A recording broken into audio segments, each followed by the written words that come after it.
6. Can we please call the roll? Mr. Agia? Here. Mr. Dias? Here. Mr. Monas? Here. Salute to the flag, please. Pledge allegiance To the flag of the United States of America and to the republic for which it stands, one nation, under God, indivisible, with liberty and justice for all.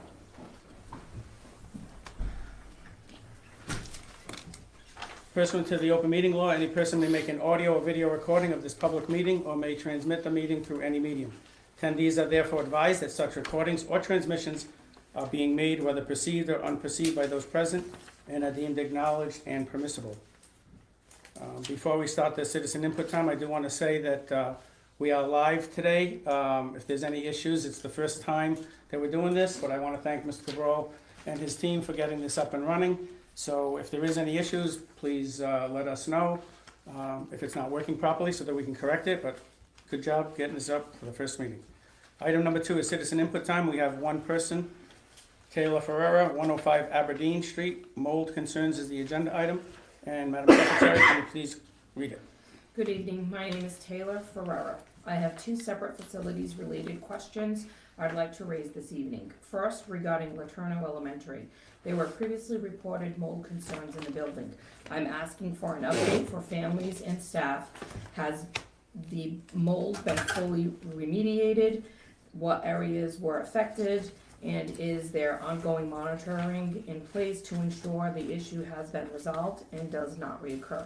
Transparency on this would be helpful for parents. Second, I previously submitted a proposal focused on providing licensed mental health or behavioral support within certain classrooms, particularly those serving students with higher needs. While the staffing component is addressed elsewhere, I want to note the facility side of this issue. If such supports are implemented, classrooms must be physically appropriate spaces for therapeutic and behavioral services, including adequate space, privacy, and environmental safety. I'm asking whether facilities and operations is involved in evaluating classroom suitability while programs expand or service models change. Thank you for the opportunity to raise the questions and appreciate the committee's time. Can anyone comment on that briefly? So the mold issue, Yeah. it's been, I want to say, a little over a year since we had mold issues at the building. We did an awful lot of remediation back when it was discovered. We did some replacement of removal of carpet, replacing it with PCT tile in places. We did some sheetrock changes in any damaged areas. We've replaced almost every single ceiling tile in that building to a different tile. Got rid of all of the solid plastics to a Fisher, an Armstrong product. Drop in acoustical tiles.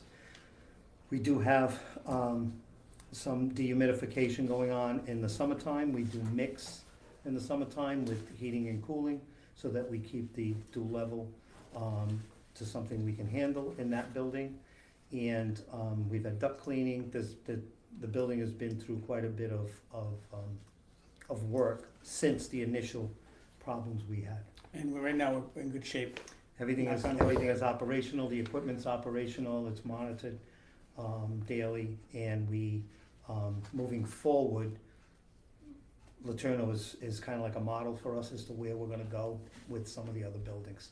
That's a newer building, so it's kind of a tweener between technologies, but it is a newer building, so we've kind of followed suit with other schools like Spencer and Green, or Green now, but Spencer and Sylvia. Green is underway. And I think the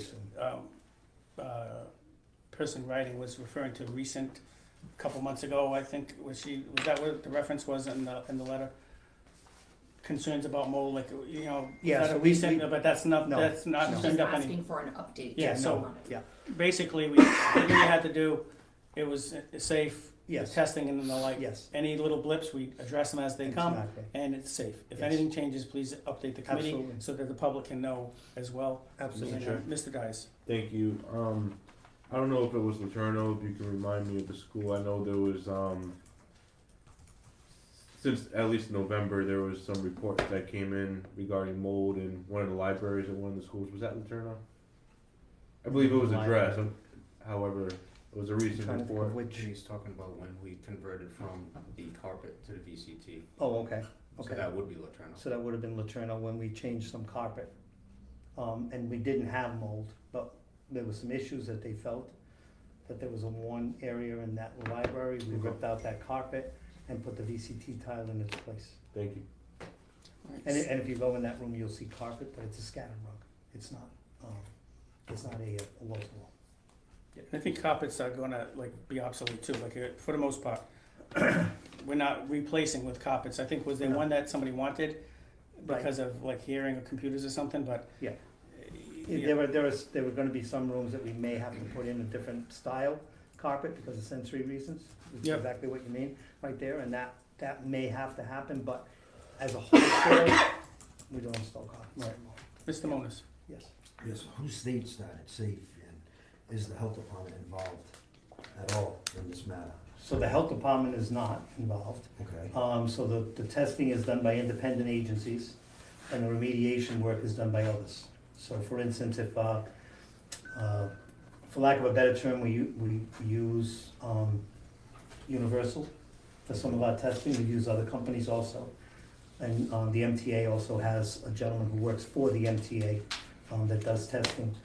So they'll do the testing, we'll get the results back. If everything's within the limits of where it needs to be, then we move forward with no remediation. If there is problems that they want us to correct, we do the corrections, we wait a certain period of time, and then we go back in and test. and the But health the Board of Health department has doesn't, nothing. they don't because they don't recommend testing. Okay, mold is not a situation where, because it changes daily. The outside temperature, Correct. outside, the outside environment is what makes the inside environment. So because that is not a science, so to speak, you can't go from day to day. It's a snapshot in time. We take a test, it's a snapshot in time. So the State Department of Health does not recommend testing for that piece anyway. Now, due to the fact that if somebody's ill or anything like that, the state or the. So the state doesn't get involved, but you're right. If somebody says to us, look, I come to school and I don't feel good, then we're gonna figure out what it is. If it's a situation that we say, like, as you know, in the business, there are certain things you visually know right off the bat. If you walk in, you see it. You might see something happening in that room that you know you have an issue. So we walk into the room after that person would say something to us, and we would say, okay, it looks like the room the humidity seems a little bit high. We're gonna put some dehumidification equipment in here. Let's see if that changes. Sometimes there's an odor that we don't know where it's coming from. Sometimes it's nothing. Sometimes, it could be something, an old carpet, small carpet or something that something happened to. But other than that, we would go with our gut and then have the test done. And when the test results come back, we usually share the test results. I can't say that the answer is always that test, just because we don't know what the ailment is. We don't know what the symptoms are. Some people may be more sensitive to certain things than others in the environment. So due to the mold, you're stating that our basic equipment doesn't keep up or is not working properly? So none of the buildings, with the exception of Durfee High School and Watson, now that it's redone, has a full dehumidification system. Because air conditioning is not dehumidification. So you have your systems, your two systems, and then you need dehumidification as a third. So because we don't have that built into the systems, we bring in some big equipment to dehumidify in the summertime. We also started, as I explained earlier, mixing heating and cooling at the same time. Cooling adds, does take away some liquid, but it's not dehumidification. So by us mixing the temperatures, people find cooling at anywhere from 67 to 70 degrees. We run the building at 72, it takes away some of that issue. And what monitors all as far as temperature? Well, the temperatures, we have humidity we monitor with humidistats. And temperature, we're monitoring with thermostats. And that's all part of your building? All part of the building, the BMS, yep. Okay. Thank you very much. We'll move on to 3.01 is a discussion around personal use of property and policy. So the question I had was, is there a policy, did we research it, that there is any policy related to such?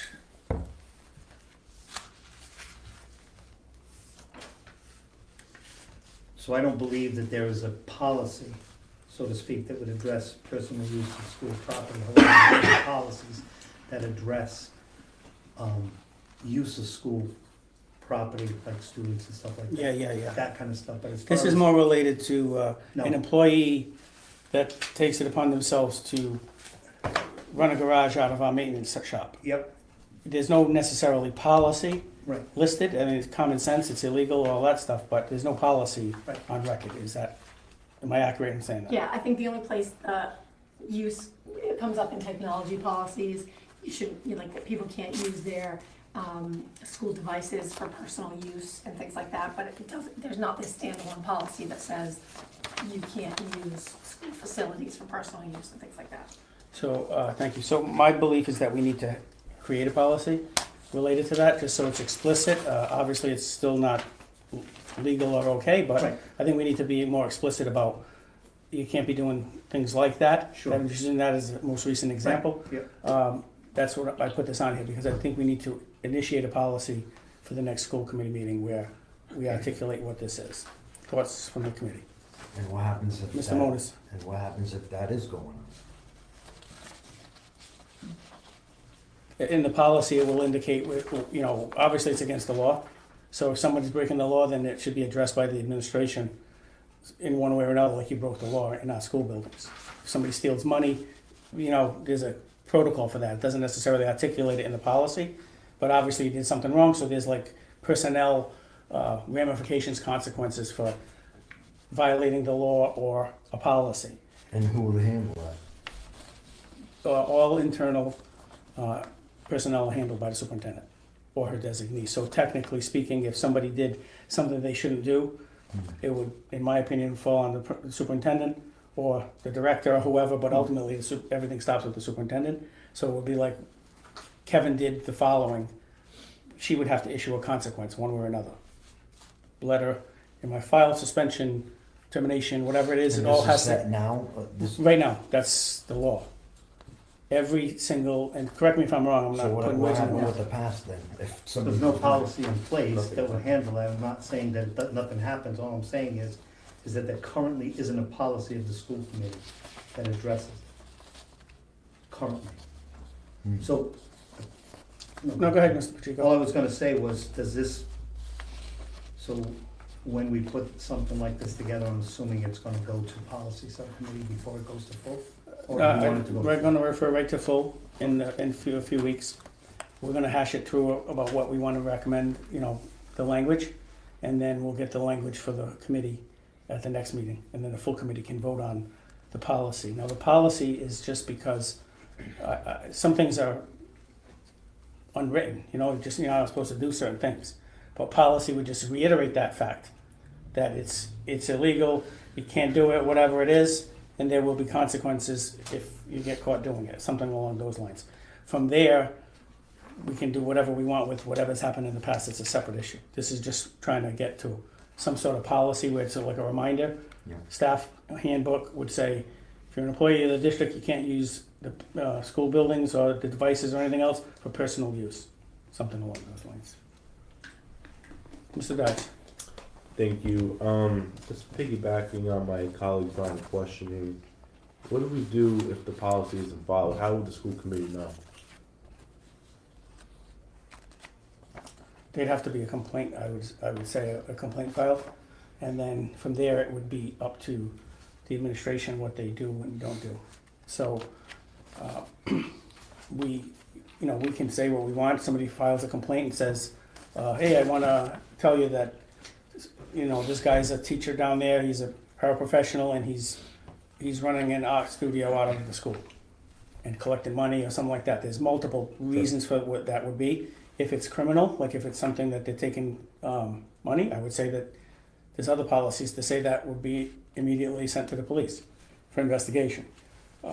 ultimately, it would be up to the administration to see whether they're gonna investigate, and whatever the ramifications are of such, there'd have to be something. But the fact that we put it in policy will be a little clearer, in my opinion, to say, just a reminder, no, you can't do this. No, I fully agree with that.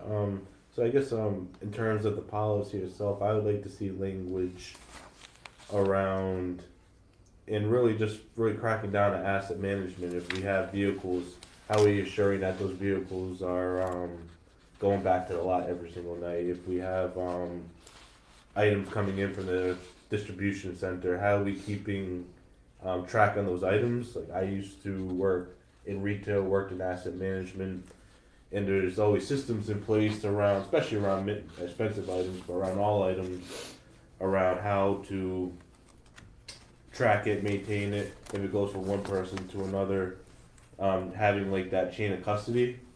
That's going to be very important in terms of, I don't know if this is going off track from personal use of school property policy. I think it's in the same, however, just having language in place and really just procedures in place, if we have to have like either some sort of system in place or software system to look into making sure things that water to the schools, we have procedures in place and systems in place to make sure it's being used properly. And again, that helps from a money aspect to make sure we're not wasting money on things that individuals aren't getting. I don't know if we had data, if we're receiving complaints, if my package didn't arrive, or something's missing, or whatever it is. If something is missing, something went stolen, something's missing in the schools that was ordered. If we, that would be my question. What are the systems in place right now for that, in general? Like, would that go through security? Would that? No, nothing would go through security like that. So what would happen is if something's delivered, most of the time, it would either be delivered to whoever ordered it. For instance, if it was ordered by custodial staff, it would go straight to the warehouse. The warehouse would distribute it. In their inventory, it shows, the custodian would put in I need 4 gallons of wax, or 4 5-gallon containers of wax. They would send it down, whenever a school asked for that, and then it would come off of inventory. So they would have put in a request through Brightly, come out of that system, they would take care of it, send it to the school. It would be taken off the inventory list. Now we have 4,000 left, so on and so forth. So that would happen with most things custodial. Is that inventory list and is that computerized? Yes, or? it is. Yes. What's the system we use for that? Part of Brightly. That's part of Brightly. Yes, it's technically still a school due piece. And then for maintenance, for instance, if electrician ordered stuff and it was being delivered, it would be delivered to whatever school, maybe delivered to the electrical shop. Those slips are put in for payment, and then the material we would know that would be used for whatever project, whatever school and whatever project it was on. And most of the time, that's written on slips. Thank you for that. And I've noticed this issue, I don't even know if it's an issue, but I think it's something that should be addressed in the policy. If we're using, or if a staff member for any reason is requesting reimbursement for an item that they purchased for school use, or they purchase something with public funds, and the item is delivered to their house. I don't have like the specifics, but I've seen it once or twice through the batches. Is that something that should be addressed in the policy? For example, all items need to be delivered either to the school itself or to the distribution center, so it doesn't. I can't address that because I don't know if anybody taking deliveries at home, but if there is a case, then it hasn't been brought to my attention as of yet. I don't think it was We've facilities. seen people who are doing, participating in a book study, Oh, the book delivered to their house or something like that, Okay. or, yeah, I think it's stuff like that. Yeah, I would advocate in the policy that anything for the schools needs to go to a school address. It shouldn't go to their personal house. My position. There could be an argument against, but going back to vehicles, are all staff right now? Are any staff allowed to bring their vehicles home or anywhere other than school property currently. So no one has a take-home vehicle. So We no don't one's have- allowed to take. No one is taking home a vehicle overnight, so not an overnight vehicle. No one has a vehicle that's just assigned to them. On the city side, I had a vehicle, 24/7. On this side, there is no vehicle that's assigned to anyone in particular that they have 24 hours a day. So the answer, my Vehicles question, are they're sitting not. at Durfee High School, most of them are sitting at Durfee High School. Attendance cars are usually sitting in schools that the attendance offices use. And the facilities in operation, the distribution center, those vehicles come to Durfee High School, they pick them up in the morning, their cars stay here. They take those vehicles down to the warehouse, at the end of the day, they come back here. Okay. And during the day, because I already know, and because we've said it before in meetings, that staff vehicles don't have GPS. Nope. So during the day, we have no way of knowing that staff vehicles are being used for public purposes. We have no way of verifying that. You have no way of verifying if a Are you talking school about a vehicle- school department vehicle Yes. or? I think it's a differentiation between the vehicles, so like, if we have a non-assigned vehicle, there's no reason why we can't have GPS in those cars. If it's, As a if it's policy of the just a, district. if it's just a delivery vehicle, there's still a union portion of that, like we did. So we signed MOUs for, iPads, iPads, we signed an MOU for, the, walkie-talkie. walkie-talkies I'm and. just saying the vehicle, like the vehicle But belongs it to would the be the school same thing, if department. if it's got a GPS, then it's gotta be negotiated. My opinion, Food for thought that I would question that personally, so. exactly It's what not I for was tonight, going- but I'm just saying in No, I general, get it. like I think if we have a vehicle and it's not like assigned to Canada, Manny, whoever, and we have GPS in that vehicle, that's the vehicle that the person's hired to work in. We're not tracking that, because that person could get into Manny's vehicle, Colin's vehicle, or whoever. So we're tracking our own vehicles, Mhm. not necessarily Ken's. Like the fact that they're not assigned to an individual, I don't think contractually that would fly. If it's your iPad or your phone and we're tracking it now, that's on your person, Yep. I think that would be different. I wouldn't think that I think where Colin's trying to get to is that we should have GPSs in some of the vehicles that we have.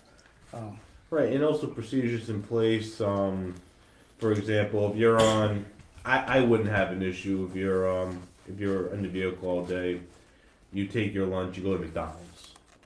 Perfectly, I would see that as perfectly fine, even though it's a personal use, if you're working on the field all day, you stop. However, if you're going to example, to Somerset, you're going to Solar, and you're buying pot, that's something that I don't believe would be. But I think it would be, I think that's a Hypothetical, policy of for the vehicles, I think should be looked at Mhm. in the future to say, what do we have? Is it different? I personally would think that the vehicles are different. But I think Ms. Dias's point about, just trying to track checks and balances, I think we should probably look at that to make sure that we do have the checks and balances in place. If they're not where they need to be, we can make a recommendation for some changes. But with this particular piece and the piece about the delivery at home, I think that's just opening up a can of worms personally. Larger pieces, like so if somebody gets something and there's policies in place for that, they go to GoFundMe or one of those things and they pay for an iPad or whatever the thing is. That becomes property of the school. So like that would be inventoried as part of it. Each school has. So if the person gets it to their house, but they have to deliver it to the principal or whoever, I think that would, there's some other pieces I think that cover the superintendent's point about a book, like somebody's in a book study and they got a book to home and then they put in a reimbursement. Quite frankly, they need the book at home to do the book study, so it just would be a little dicey if we did it, too much. And I don't know that it's rampant if there's any issues. So if there is issues, I would recommend we bring those to the front so we can say, how do we have a policy that'll affect this? Rather than having a blanket one and have us jump through hoops for something minor. Okay, may I ask one last Of question? course. Going on personal use of like a computer or Chromebook for any staff member. I know how it is like in other districts. Do we, if, so all staff members are given a Chromebook, and so we track their, search history, whatever, like that will be automatically saved, whatever they look up or use it for? It's in the firewall, yeah, but I mean, we don't cache logs. I mean, that would be infinite space, so like every 30 to 35 days, it would, you know, clear the cache. But it would be saved on a local computer if they didn't clear the cache. It would be a, you know. They have the ability, we couldn't turn off that ability for them to They clear can't the cache? erase, they can't erase anything.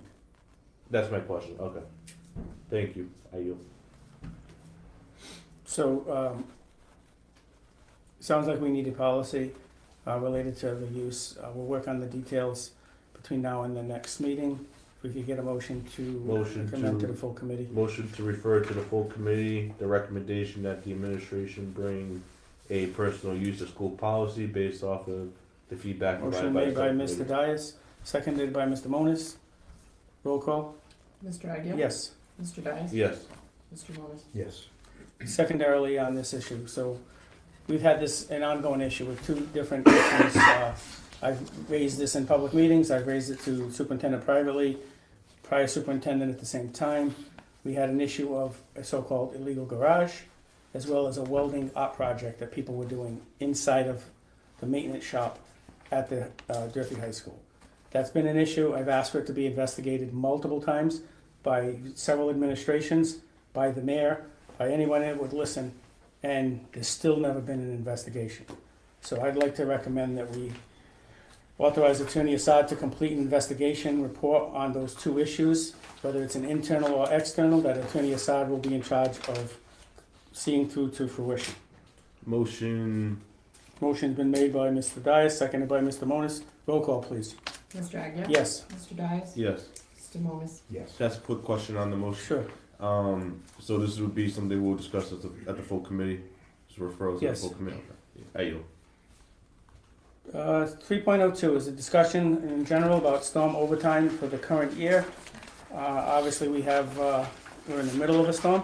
This doesn't apply necessarily to that, but if there is questions on that, I think we can take them. But we've got the information just now, so we probably don't know exactly what's in there. But if you can just highlight what we talked about in the past, how do we do the overtime, how is it distributed, and if the members have any questions related to storms in general.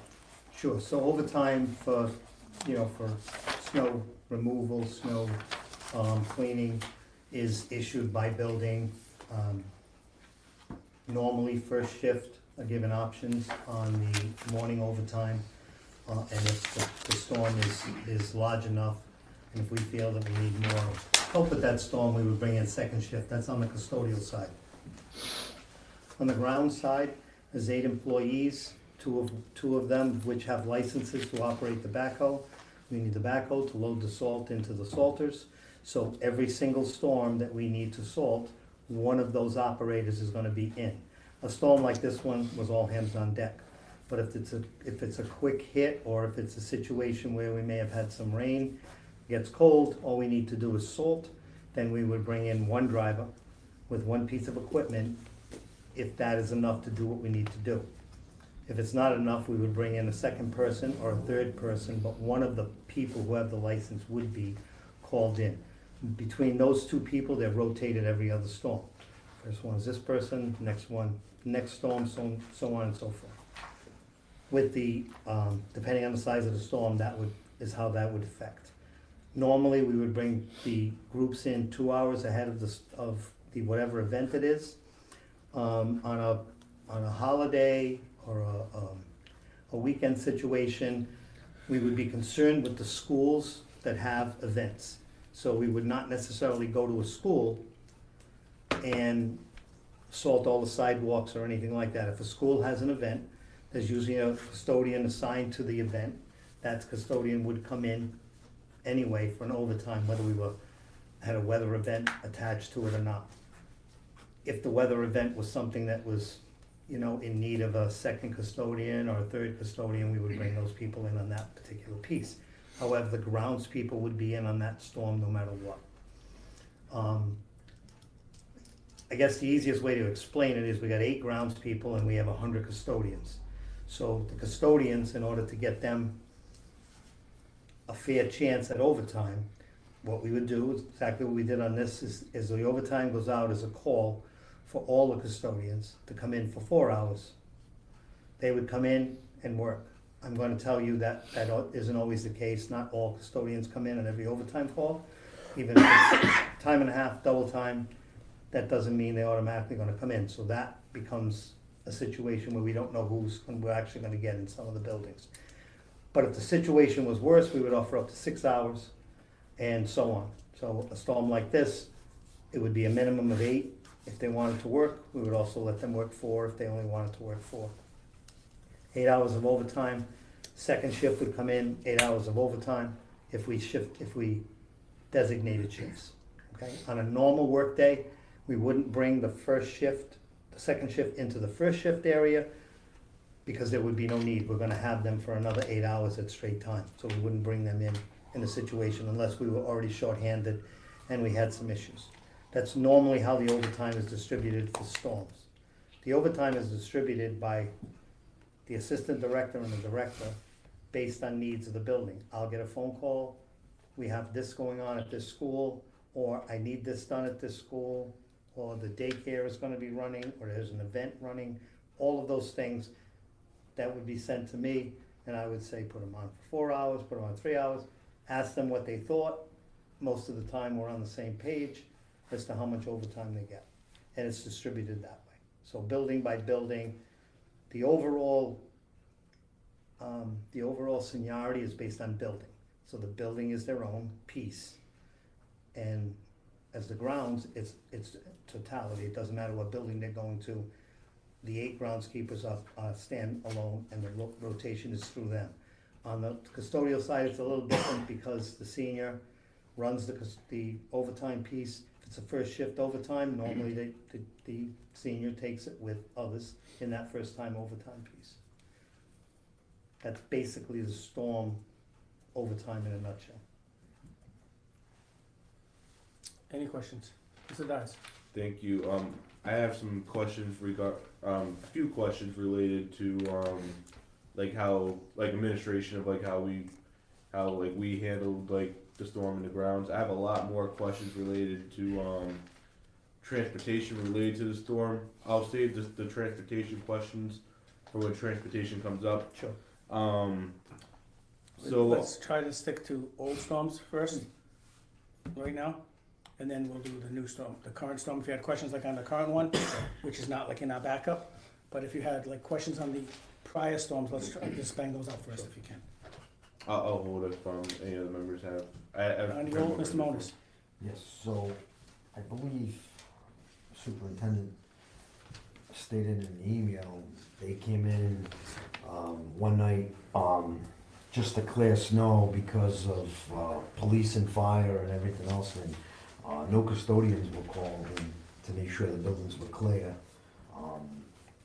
Like my other district that I work for, we go in no matter what, to clear every doorway, every sidewalk, just to make sure fire, police, everybody's able to get in the building. What's the reason why we didn't call custodians in? So the need to call the custodians in to make sure that the building could be accessed is the first piece. So we do the surrounding area to get the building I'm not talking about going in the building. Access to the building by the fire department.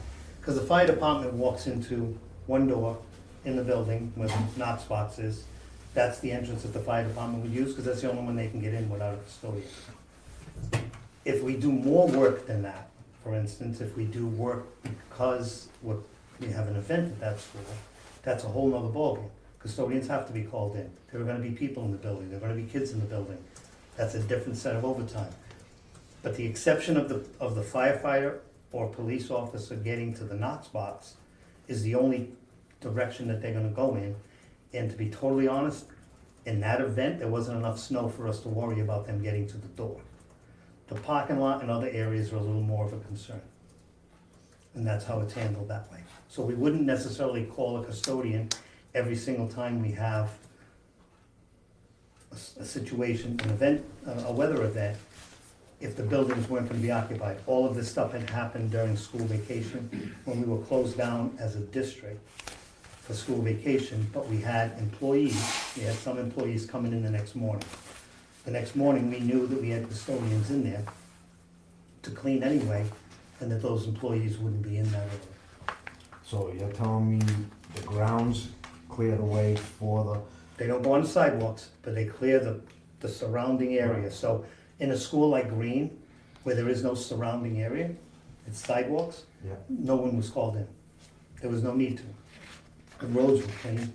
I didn't have to call in anybody. Durfee High School is a different story. On the property to take care of. We also had events going on in the field house. So I need to have all of that area clean. Custodians were already on duty because we had basketball, if I'm not mistaken. During school vacation, it was going on in the field house. So we would have had custodians in that building. We may have had daycare during school vacation. If there was an event, we had to be sure that the building was safe for the daycare to operate. But not every building had something going on. So if they had nothing going on, then we didn't call in custodians. so you had enough going on for grounds. Yes. Yes. But not enough for Yes, custodians. absolutely, in my opinion, absolutely. It's a call that I make all the time. All the Okay. time. I beg to differ, but, Okay. I respect that, man. okay. I respect that. Which, is this the 1226, 1227? I would say so. The thing was like, I'm just looking at them here, some of them were like 13 hours of, Well, it wouldn't have been that one then. Point of 13 information. hours. yes, So that was gonna ask that exact question, on these, not minutes, on these overtime sheets, what is this covering, like how far back? The date's on top. The dates are on top. So is this for the, I understand that, is this for the month of December, or just about? it was the whole It's year. The date is on the side. Right. No, I'm saying, what he's asking is covering what, from September 1st until now, like, this is basically all This is storms. 25, 26, and then All 26, storms. 27. All All storms. storms. Okay, thank you. All So storms. on the 26, 27, I'm just looking at a few, and I received some calls on the same. So 10 to 12, this particular one says snow removal. 12:26, 2 hours. And then 12 to 11 is 11 hours. You know, so like this person worked 13 hours straight. I'm just trying to, well, not straight, but on the next day, but it's the 12 o'clock meeting that night. Is it It 12 said PM? 12:26, it doesn't say, but like, I don't know why you would come in on 12:26 at 10 in the morning for only 2 hours. Like, I think that must mean 12 AM. And then the same one was on, like 3.5 hours on the 28th. So the concern that we had, I got calls, I'm sure these gentlemen got calls the same, was where it was like 13 hours. So if there's 13 hours straight of overtime, when they got called in, we didn't have snow until the following, if I recall, the storm, 5 o'clock in the morning on the next day, something like that.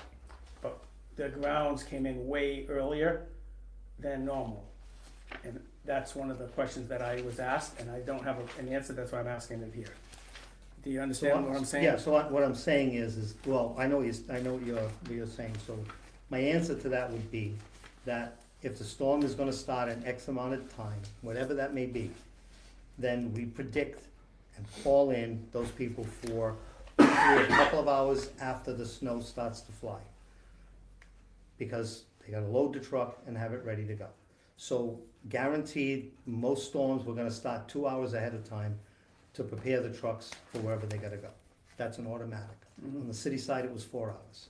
Over here, it's 2 hours. What I'm asking though is, and I think you can probably figure And this we out would and have get back people to us. working more than 12 hours. We could have people working 16 hours straight. Yeah, no, I get it. So Yeah. if you can, because I'm looking at this as we're going through the meeting. but Yep. The storm that we're talking about was when they came in real early and the snow didn't come till, I think it was 5 o'clock, I could be wrong. So if we call somebody in from 10 o'clock PM Yeah, and the storm wasn't coming until 5, the storm didn't come until 5 o'clock. under the 2-hour piece, they should have got called in at 3 AM to start to move the snow, but they came in at 10 o'clock the night before. And something similar happened a year ago, where like the storm was coming and then it didn't, and we had paid guys for like, Well, when the storm hours and, doesn't you know- do what it's supposed to do, I've paid 100 employees on the city side and private contractors when the Yep. storm didn't happen when it was supposed to. So here's the thing, you can't ask people, if I commit to somebody, if I tell employees that they're gonna come in tomorrow at 5 o'clock, okay, they've made the commitment to me that they're gonna show up at 5. Mhm. If that storm doesn't hit, I'm paying for them to come in for a period of time. They didn't go out with their friends, they didn't go do whatever they did, they didn't make any plans. I committed to them, I made the commitment to them, they made the commitment to me. yeah, So, so you got a minimum at situation- that point or So there is a something. So- minimum that some of these people are gonna come in, if the storm doesn't hit exactly when it is. It's kinda like the Dunkin' Donuts commercial where they're waiting for the first snowflake and they all run out. I'm not gonna say that doesn't happen, but it really does happen. It does happen that meteorologists are wrong in the time that it's gonna stop. I can't wait until I get behind because I don't have enough equipment nor people to take care of 18 buildings after the fact. Yep, so all I'm asking is that we, because of the questioning, Yep. that we get a clarifying memo on that Sure. particular storm. For instance, if it was supposed to snow by all indications at 12 o'clock. Yep. The 2-hour window would count, because you say call them in at 10, fine. Sure. If it said, which I believe, because in my own unprofessional, like, looking on the internet, like, when's it gonna snow?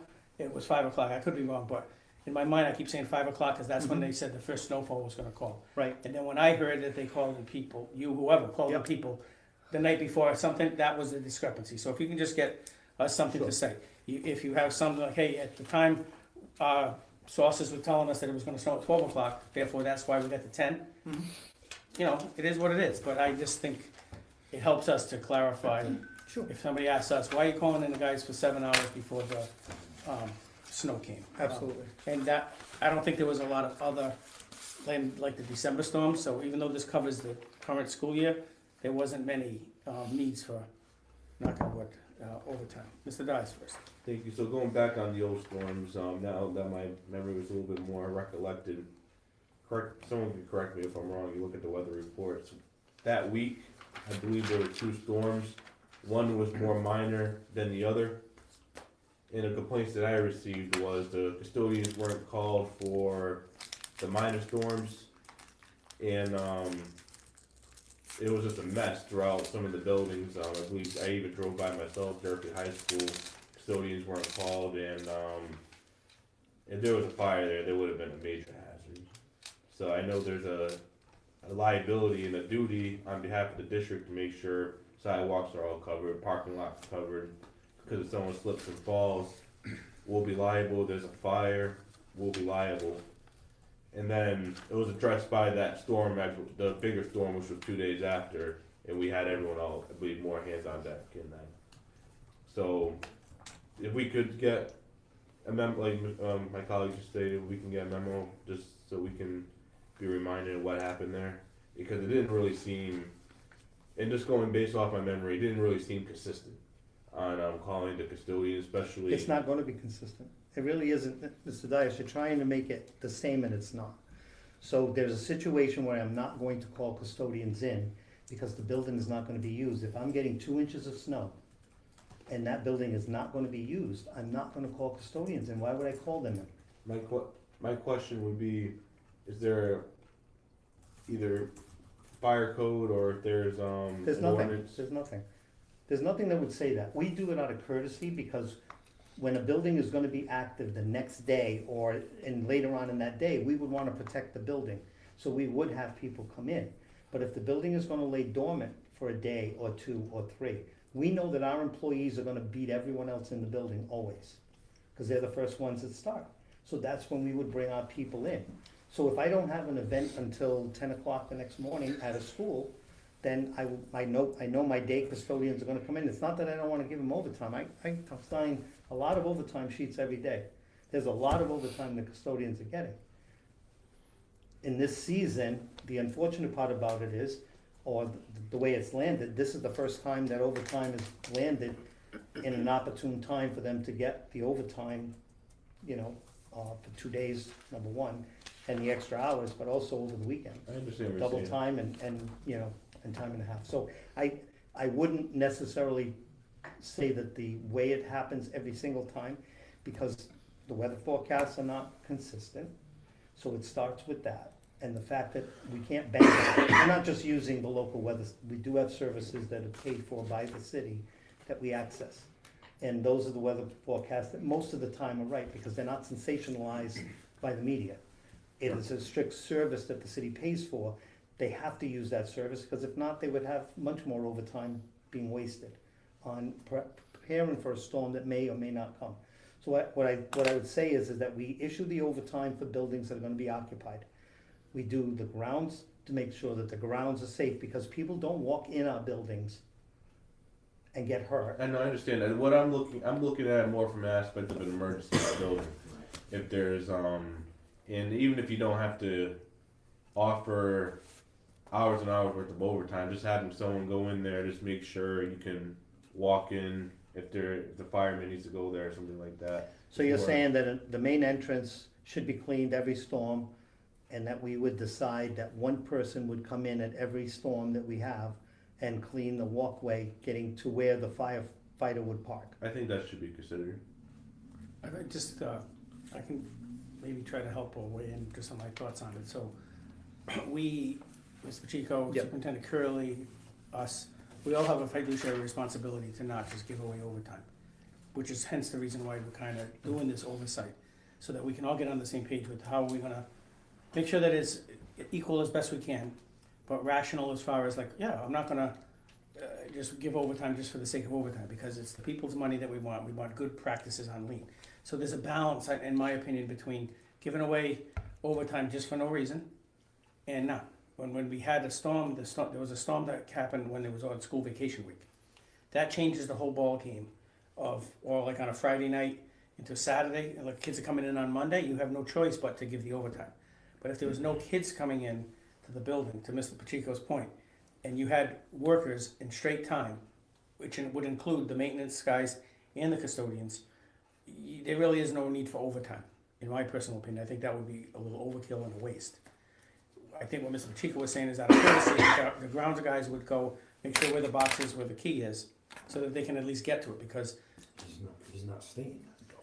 He's saying that they. No, I wouldn't. I didn't, to be totally honest, you're absolutely right, Manny. I did not.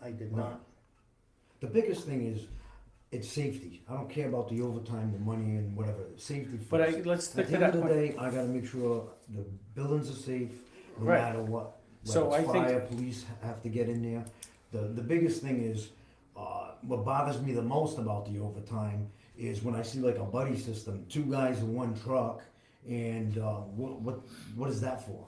Like, why aren't they all in their own plow trucks, or why aren't they salting or shoveling, or what's the purpose of paying 2 people in 1 vehicle? So in the lines of being lean and making sure that we're not giving away money, I think that's a valid question. So we can get Mr. Pacheco to write up what is the protocols on, like whether you have 2 people in a truck or 1, but to get to the point of the box. After hearing what I'm hearing here, that the grounds people would plow the, let's say there was 6 inches of snow, or a decent amount of snow. I think personally that the grounds people who are coming in to do the salting and the plowing of the place should make sure that there's a path to the box. So they're not doing that, okay, because that would be crossing the Union line. That's why we need. Okay, Well, my so point they, is- so I know what you're saying, but it's the opposite of what we're doing, right? So I am cleaning around the building. So a building like Green, unless that building was gonna be occupied, I wouldn't go there at all. Because there is no reason, there's no area that the grounds people need to clean in order to access the building. The only thing that needs to be cleaned is the front door where the Knox box is. You walk in that front door off of Lapham Street, and you would access the Knox box. That's not the same case at Spencer Borden. That's But I not, guess this might not be solved today. Yeah. I'm giving you my opinion, yeah, is that if a person's driving a truck, Yep. a grounds person, and they're driving that truck to the school. Yep. And in order to clear that sidewalk, they gotta get out and shovel to get to that box as an emergency, in case there was an emergency. Yep. They should be allowed to do that. take the union aside, deal with that however. Giving you my own personal opinion, we shouldn't have to call somebody in overtime for an hour to say because it's in your contract, just like that's not your area, that's my area. My mind, safety first, they should get a shovel, take the thing out, get to the box, move on to the next school. So if we got 18 buildings, during that time, the 8 grounds people and the supervisor gotta figure out whoever, get to the box. That's would be my personal goal, and if it has to be negotiated, so be it, but It's a negotiator. I just think it's something get it. that's common sense. Give it to your directors, let them shovel. Either way, 'Cause like they're a not non-union, union, so a nobody non-union can say person nothing. could, but I think we should look at You it. So don't let think them pick up the You don't shovel. think that that's gonna be a grievance? Let If it I happen. take in union work, Safety's I don't need first. to, I know what's gonna happen. So let it I've been doing happen. this for 20 years, I know exactly what's gonna happen when you cross the That's union fine, line. but at the And end then of I'm the gonna day, pay 2 people. that's fine, but at the end of the No, day, that's- at least I that's know not it's the way being things are done. shoveled. That's not the way So- things are done. We'll do it the right way. So, Yeah, let's go, do it the right way, I haven't seen it yet. we, what I would ask is, Excuse me, right now. Madam Clerk, please enter into the record that this is a hostile work environment, and I am not gonna put up with it anymore. Safety first, Okay, Mr. but- Pacheco. Period. Hold on a second. Period. gentlemen, That And is I my will take this to statement, the bank. that is my Thank you. statement that's Gentlemen, going into the minutes. enough. I'm done I've had with it, arguing about this stuff. I've seen enough, Done. Okay, we're gonna move and I this wanna see the comment. job get done. Period. Gentlemen, let's keep it professional and let's try to get through this agenda. Be nice if there was a policy to take care of this. Let's 20 try years, you should to, have it. cooler heads can prevail here, let's deal with this. Listen, Nope. I've dealt with it more than I enough. understand. Right now, we're working on the storm. I believe, after the conversation, we should get a memo or something to say, if it's a negotiated item, what do we do, so that we can prepare for the future negotiations, if that's the case. But I do think that we need to be very cautious of when we just give away overtime, just for the sake of it, you know? So I think we have to balance between equity and fairness, as well as what we need to do. If it's gonna be an item that's gonna get grieved and we're gonna pay anyway, we don't wanna do that. But we also can acknowledge it and then move forward with, this is how we would like to have it done. And it's not every school, they're not all created equal, as Mr.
I've dealt with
when they came in real early and the snow didn't come till, I think it was 5 o'clock, I could be wrong.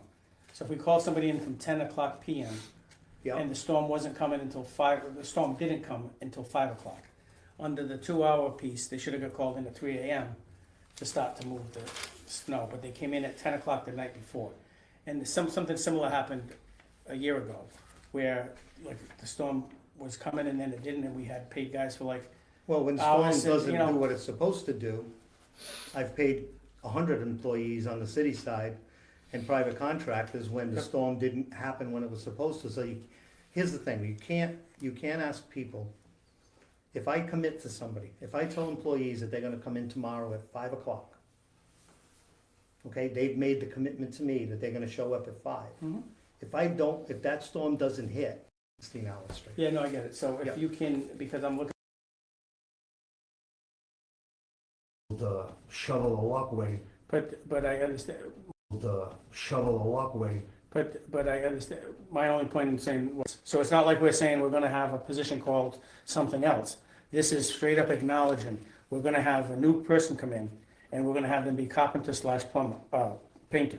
So we're actually gonna have this sent through the appropriate channels to make sure that, and they both get the same salary already. Correct? Yes. They're in the same like Same level. Unless they- They're in yeah. the same In the same bargaining. bargaining Yeah, unit, they get same paid the same. I- Quite honestly, I think we should do this with all positions. Yeah. And I'm a It would be union tough person. with the licensed ones, but I agree. But I say, when we can, Yep. we should have flexibility, because it makes no sense, like, same thing with custodial, same thing with utility worker. We shouldn't have, I'm here and there's something spilled right there, but that utility worker's not gonna clean it because it's a custodian, and that custodian's not gonna, that's ridiculous. So, that's not before us, but Right, right. I digress a little bit. But I think this is a way to be more flexible while still maintaining the union piece. I mean, I. Mr. I Monish, you agree with- can disagree, I I'm agree not with trying to, Manny. No, I but- do agree with Manny, and I'm gonna tell you that, there is no guarantee that I'm gonna be able to pull this off on that side, okay? But I do have a position here, as my carrot. I Yep. have this position that's a carpenter's position. I either fill it Yep. as a carpentry position, or I ask the committee to turn it into a painter.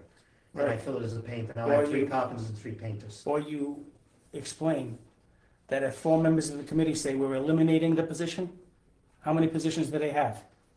Yeah, they- 0. Yeah, I get it. So that's the rub. We're either gonna learn and take a new direction Mhm. and do things the right way that makes sense. Like in the private sector, Mhm. you wouldn't have a person, I'm not gonna hire one person to do this and another person to do that, that's ridiculous. So in the private sector, we wouldn't do it, but everybody wants to say, we should be more like the private sector. This is an example of that, so if they wanna go against it, let them go against it. I'm telling you right now in a public, on that TV, that my vote is to eliminate the position. So flexibility, or we eliminate the position. That would be my 2 cents. Any other thoughts? You sure? Mr. Tice? I don't know, I don't really have much of a strong opinion either way. I think, it would be best that we make a motion to refer to the full committee with no recommendation, which means go before the full committee, however, we don't get a full recommendation either way. Whatever you wanna do is fine with me. Second. Motion's made to refer to the full committee with no recommendation, seconded by Mr. Monas, roll call. Mr. Agia? Yes. Mr. Dias? Yes. Mr. Monas? Yes. Last up, before new business is to revisit the naming committee.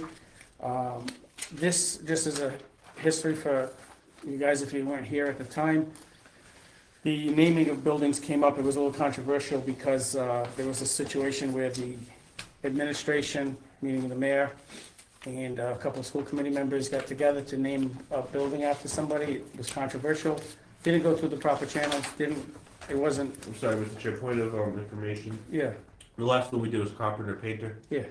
We also have another current carpenter. No, that's just No, for That information. was just for your, yeah. That's just to compare like what it is. Okay. Thank you. So basically, when this came through, it was a knee-jerk reaction to the fact that the committee voted and the mayor supported and they voted for something that they shouldn't have voted for in naming something. I'm just saying it like it is. At the end of the day, this was created out of that. At the time, my concern was that we needed a process. My recommendation at that time was the superintendent and her team would get any nominations for any naming of buildings or whatever. They would do the due diligence, they would do the background work to figure out whether it's either worthy, not worthy, whatever it would be. Until such time as the superintendent, whoever that is, works with her team and says, okay, we think this is a worthy, naming opportunity or whatever, taking the whole picture of the school department into consideration. What we name for people, what we don't name for people. That would be the scrutiny. At that point, once she said, okay, I would like to recommend we name something for Mr. Monas, that would come before the subcommittee. The subcommittee would then hear, okay, what are we gonna do? So it's like multiple layers of, okay, we all get elected for a reason, we all elect the superintendent to make decisions. This particular piece, in my opinion, is not needed to have an outside entity, so I'd like to make a motion that we leave to withdraw and utilize the superintendent first and then the facilities subcommittee, like it always has been, but the scrutiny would go from superintendent first and then she would present to the full A committee. second with questions. Second, by Mr. Dias, questions? Thank you. So just again, I believe I was on the committee at the time this happened, so this, an understanding, so the city, so just going back to the beginning, the city or the mayor himself tried to rename a building or something like that, of some sort, or was it? So, quick, and I don't wanna go into too much detail because it's over to vote. Sure. I was the one that voted against it, I but actually, I remember. But here's just a quick example. We had a situation where the vice chair wanted to name something for a person who passed away. They agreed, and the subcommittee was talking about planting a tree, like if somebody wants to plant a memorial tree or a bench or something like that, it has to come before the committee. That's what the talks were around. That talk morphed into, okay, we're gonna name a room at the school on 290 Rock in this person's memory. Then it went to the subcommittee, where the subcommittee said, we're gonna take a vote to actually name the building. So this, like, it went from this to this to this, it just kept on going. Yeah. So then now we're gonna name the building 290 Rock for this gentleman. We get it forwarded to the full committee. The mayor says, oh no, that would never happen. I said, Mr. Mayor, it was right, they just did it on the subcommittee. Gets to the full committee.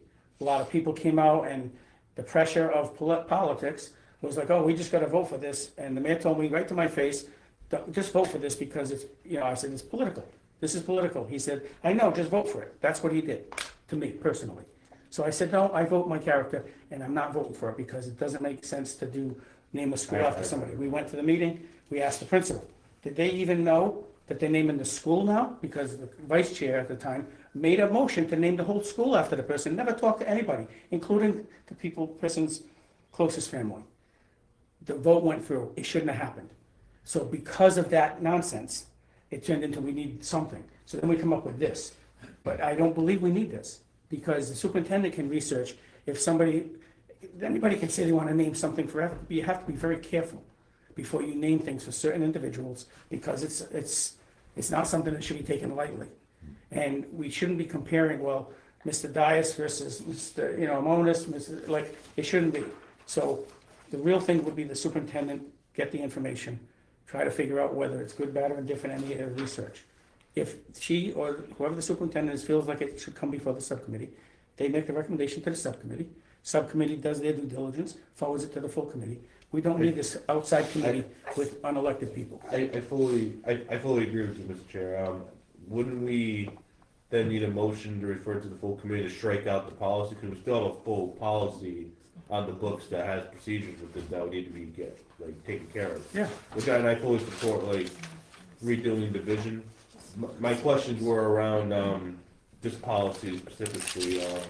I'll speak for myself. I filed, and I'm going a lot of this based off of memory. I remember last year, it was, summer of 24. Shortly after I joined the committee, I remember filing, one of my own, renaming for a certain building. And it was forwarded to this subcommittee, and I believe it has all the same members on there. And I was told, I believe it was, I don't wanna say it was you, Mr. Pacheco, but I know someone in the administration told me that they would be meeting within a month. All the intent, it was me, and to be totally honest, the group of people, only a few of these people are active, and most of these are inactive people in the community that make up this committee. So it was very difficult to get a meeting together, because I think we have about 5 items, or 4 items of requests for naming. So it sat all of this time. And obviously, flipping this may, I don't know. I don't know. That committee was tough to put together, I can tell you.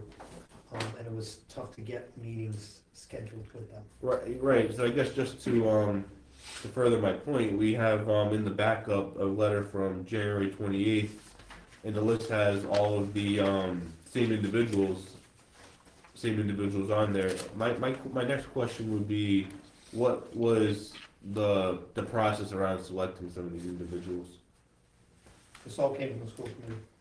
The names came from the school committee and the mayor, at the time. When this was put together originally. Yeah, the mayor. I mean, I think my concern is in what you're proposing as a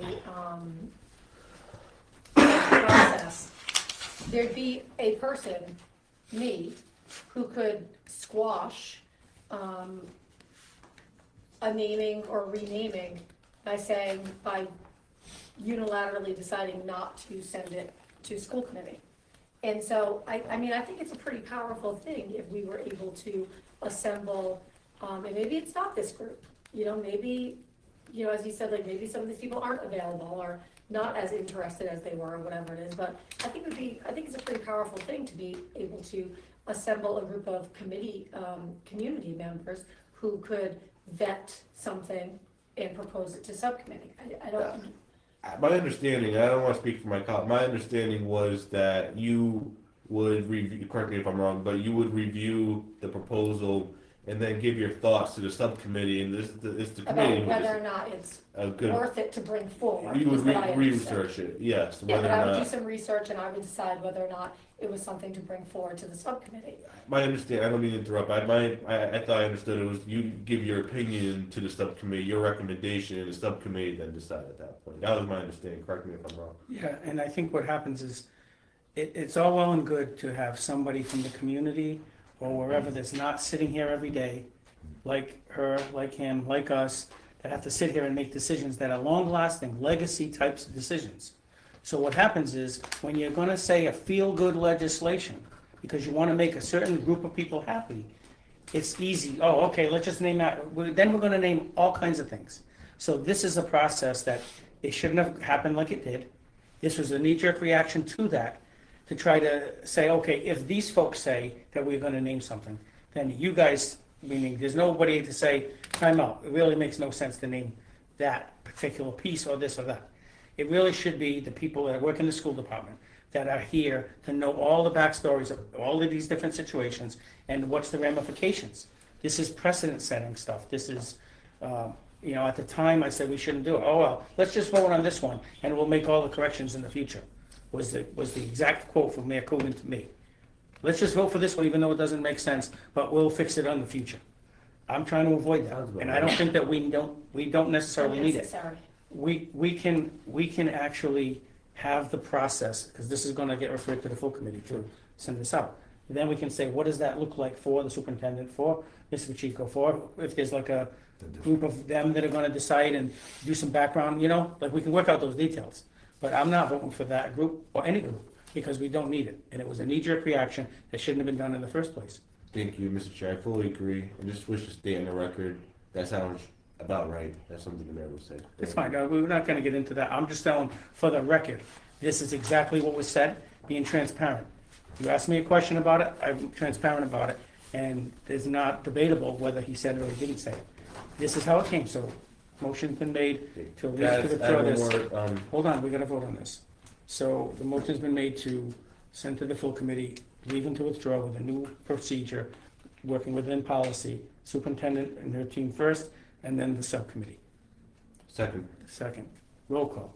Mr. Agia? Yes, Mr. Dawes? Yes. Mr. Gomez? Yes. on this, on a different issue. On this issue, Okay. my opinion is in general, if we ever in the future are to assemble any group of any citizens, individuals, I believe it's important it's thoroughly vetted. And my position is, as one member, we have an individual that's on this list, a former school committee member. Let's not talk about specifics, please. So, I'll yield back. yes, so we sent that forward, we'll move on to the next item, which is new business. Anybody have any new business? Mr. Dias? Yes, I just noticed, when I came into the meeting today, I just don't wanna see anyone get in trouble. I know there's currently a parking ban in effect in the city. I know there's cars parked on both sides. Some of them look snowed in, so I don't even know if it's individuals. If they're snowed in, they're not us. I figured, I think most, if not all, are vehicles, however, just wanna make sure, we're working with the city. Got it. Thank you. Mr. Moore, anything? I'm good right now, thank you. All right, so before we adjourn, I just want to say thank you. This is the first meeting of this committee. We'll have to meet a little more often, I think, at the start to get into what we need to relative to all of the issues. This subcommittee will deal with the departments under Mr. Pacheco, which is transportation, nutrition, security, and what we have now, maintenance, custodian. So we might have meetings where we say, okay, the topic's gonna be transportation, then the transportation coordinator will be here for that with a specific focus just on that. This meeting went a little longer than we'd like to keep it to 1 hour, where we're focused and we're gonna, get it done. But I want you to know that the future meetings will be about like the transportation one, maybe one on nutrition, so that we're not doing a whole bunch of everything else. And if you, Mr. Chico, could please introduce the young man right here, this is first subcommittee meetings he's been here with me. This is Josh Furtado. He's been with us since December 1. He's been with the district longer, but he's been with us for December 1, doing an excellent job. It is, I think, one of the most difficult positions in the district because of the diversity of what you have to deal with. You're dealing with personalities, but you're also dealing with trades that are very rigid by nature and by need. And then you're dealing with others that may not be the same way, but as a group, they're a talented group, but they're manageable.